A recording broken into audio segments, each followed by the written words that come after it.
ইসরায়েলে শতাধিক রকেট ছিল হিজবুল্লাহ। ইসরায়েলে নতুন করে শতাধিক রকেট ছুড়েছে লেবাননের সশস্ত্র সংগঠন হিজবুল্লাহ।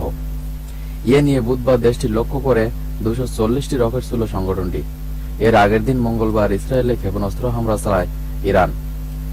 ইসরায়েলের প্রতিরক্ষা বাহিনী জানিয়েছে, হিজবুল্লাহর সর্বশেষ রকেটগুলো 3 ধাপে ছোড়া হয়। এতে 2 ঘন্টার কম সময় নেওয়া হয়েছে।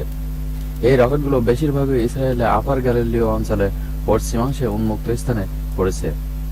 এছাড়া অঞ্চলটির উত্তরাংশে উন্মুক্ত স্থানে পড়েছে 2টি রকেট। গত বছর ফিলিস্তিনের গাজায় ইসরায়েলে হামলার পর থেকে দেশটিতে প্রায় হামলা চালাচ্ছিল ইরান সমর্থিত গোষ্ঠী হিজবুল্লাহ। লেবাননে হামলা চালিয়ে এর পাল্টা জবাবও দিচ্ছিল ইসরায়েল।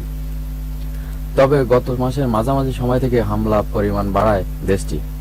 এতে নিহত হন হিজবুল্লাহ প্রধান হাসান নাসরুল্লাহ সহ সংগঠনটির বেশ কয়েকজন নেতা। হাসান নাসরুল্লাহ নিহত হওয়ার পর এর প্রতিশোধ নেওয়ার হুঁশিয়ারি দিয়েছিল তেহরান। এর পরপরে মঙ্গলবার ইসরায়েল হামলায় 200টি ক্ষেপণাস্ত্র ছড়েছে ইরানের সামরিক বাহিনী। এসব ক্ষেপণাস্ত্রের বেশিরভাগই ঠেকিয়ে দেওয়ার দাবি করেছে ইসরায়েল। দেশটির পক্ষ থেকে জানানো হয়েছে, ইরানের হামলায় মঙ্গলবার ইসরায়েলে কেউ নিহত হয়নি। ইরান কি ক্ষেপণাস্ত্র ছুড়েছে, ইসরায়েল সেগুলো মোকাবেলা করলো কিভাবে? ইসরায়েলকে লক্ষ্য করে ইরানের প্রায় 180টি উচ্চগতির ব্যালিস্টিক ক্ষেপণাস্ত্র নিক্ষেপ ইঙ্গিত দেয় যে তেহরান গত মঙ্গলবার রাতে হামলায় গুরুতর ক্ষয়ক্ষতি করতে চেয়েছে। সেদিক দিয়ে গত এপ্রিলে চালানো ড্রোন ও ক্ষেপণাস্ত্র হামলার চেয়ে এবারে হামলা ভিন্ন। সেদিক দিয়ে গত এপ্রিলে চালানো ড্রোন ও ক্ষেপণাস্ত্র হামলার চেয়ে এবারের হামলা ছিল ভিন্ন। উচ্চগতির ব্যালিস্টিক ক্ষেপণাস্ত্র লক্ষ্যভ্রষ্ট করা ছিল চ্যালেঞ্জিং।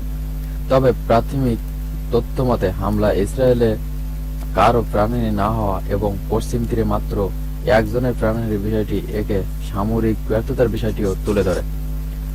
যদিও ইরানের ছোড়া কিছু ক্ষেপণাস্ত্র এবং সেগুলোর অংশবিশেষ ভূমিতে আঘাত এনেছে। এবছর এর আগে ব্যবহার করা ইরানের ইমাদ ও গদর ক্ষেপণাস্ত্র শব্দের গতির 6 গুণ গতিসম্পন্ন। এগুলো ইরান থেকে ইসরায়েলে পৌঁছাতে 12 মিনিট সময় নেয়। এই গতি ঘন্টায় 4600 মাইলের বেশি। সেখানে ইরান বলেছে এবার তারা আরো দ্রুত গতির হাইপারসনিক ফাত্তে 2 ক্ষেপণাস্ত্র মোতায়েন করেছিল, যেগুলো সর্বোচ্চ গতিবেগ ঘন্টায় 10,000 মাইল। 2.5 বছর আগে যুক্তরাষ্ট্রের করা হিসাবে ইরানের হাতে আনুমানিক 3000 ব্যালিস্টিক ক্ষেপণাস্ত্র ছিল। সঙ্গত কারণেই বর্তমানে এই সংখ্যা আরো বেশি হবে। তেহরান এসব ক্ষেপণাস্ত্র বড় অংশই রেখে দিতে চেয়েছে। ইসরায়েল সংকট বাড়িয়ে সর্বাত্মক যুদ্ধ শুরু করলে সে সময় ব্যবহার করার জন্য। লেবাননে ইসরায়েলের হামলায় 24 ঘন্টায় নিহত 46। লেবাননের রাজধানী বৈরুত সহ বিভিন্ন এলাকায় ইসরায়েলের হামলায় গত 24 ঘন্টায় 46 জন নিহত হয়েছেন। আহত আরো 85 লেবানিজ। বুধবার 2 অক্টোবর ফের বিমান হামলা চালিয়েছে ইসরায়েলি বাহিনী। লেবাননের স্বাস্থ্য মন্ত্রণালয় বলছে, কিছুক্ষণ আগে মধ্য লেবাননে ইসরায়েলি হামলায় অন্তত 2 জন নিহত ও 11 জন আহত হয়েছেন। এছাড়া গত 24 ঘন্টায় বৈরুতের উপকণ্ঠে এবং বেকা, বালবেক, হারমেল ইসরায়েলি হামলায় 46 জন নিহত ও 85 জন আহত হয়েছেন। রাতভর রাজধানী বৈরুতে তাণ্ডব চালিয়েছে ইসরায়েলি বাহিনী। ছুড়েছে একের পর এক বোমা। সেন্ট্রাল বৈরুতে সামরিক ভবনে চালানো হয়েছে বিমান হামলা। চলমান আগ্রাসনের দ্বিতীয়বারের মতো টার্গেট হলো এলাকাটি। লেবানন জানায় রাতভর হামলায় অন্তত 6 জনের মৃত্যু হয়েছে, আহত আরো 8। এদিকে স্থল অভিযানে হিজবুল্লাহ যোদ্ধাদের ব্যাপক প্রতিরোধের মুখে পড়তে হচ্ছে ইসরায়েলি সেনাদের। বুধবার একদিনে 8 সেনা হারিয়েছে দেশটি। মধ্যপ্রাচ্যে যুদ্ধ ছড়িয়ে পড়ার সংখ্যা। ইসরায়েলে ইরানের ক্ষেপণাস্ত্র হামলায় উত্তপ্ত হয়ে উঠেছে মধ্যপ্রাচ্য পরিস্থিতি। পাল্টা হামলার হুমকি দিয়েছে ইসরায়েল। তেহরানও বলছে, ইসরায়েল আবার হামলা করলে পরিণতি হবে ধ্বংসাত্মক। ইসরায়েলের বিরুদ্ধে হামলা জোরদার করেছে ইরান সমর্থিত লেবাননের সশস্ত্র সংগঠন হিজবুল্লাহ ও ইয়েমেনের সশস্ত্র হুতি বিদ্রোহী গোষ্ঠী। এতে পুরো মধ্যপ্রাচ্যে যুদ্ধ ছড়িয়ে পড়ার আশঙ্কা দেখা দিয়েছে। এদিকে লেবাননে হিজবুল্লাহ ও ইসরায়েলের সেনাদের মধ্যে সম্মুখ লড়াই চলছে। গতকাল বুধবার লেবাননের দক্ষিণ অঞ্চলে হিজবুল্লাহর সঙ্গে লড়াইয়ে নিহত হয়েছেন ইসরায়েলি 8 সেনা। ফিলিস্তিনের গাজায় হামলা চালিয়ে যাচ্ছে ইসরায়েল।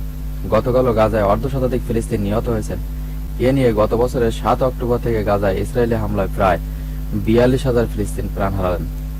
গাজা ইসরায়েলি হত্যাযজ্ঞের প্রতিবাদে 1 বছর ধরে ইসরায়েলের সঙ্গে লড়ছে হিজবুল্লাহ ও হুতি। তাদের সমরাস্ত্র আর্থিকভাবে সমর্থন দিচ্ছে ইরান। পাশাপাশি গাজায় শাসক গোষ্ঠী হামাসও সহযোগিতা করে আসছিল তেহরান। ইরান সরাসরি জড়িত না থাকলেও ইসরায়েলের সঙ্গে চলছিল ছায়াযুদ্ধ। মঙ্গলবার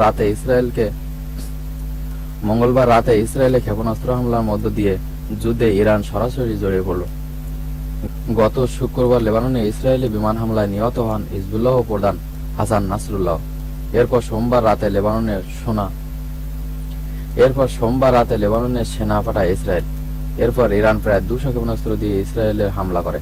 এতে 1967 সালে আরব ইসরায়েলের যুদ্ধের পর সবচেয়ে বিপজ্জনক পরিস্থিতি পড়েছে মধ্যপ্রাচ্য। বিশেষজ্ঞদের আশঙ্কা, ইরানে হামলার মধ্য দিয়ে এই যুদ্ধ পুরো অঞ্চলে ছড়িয়ে পড়তে পারে।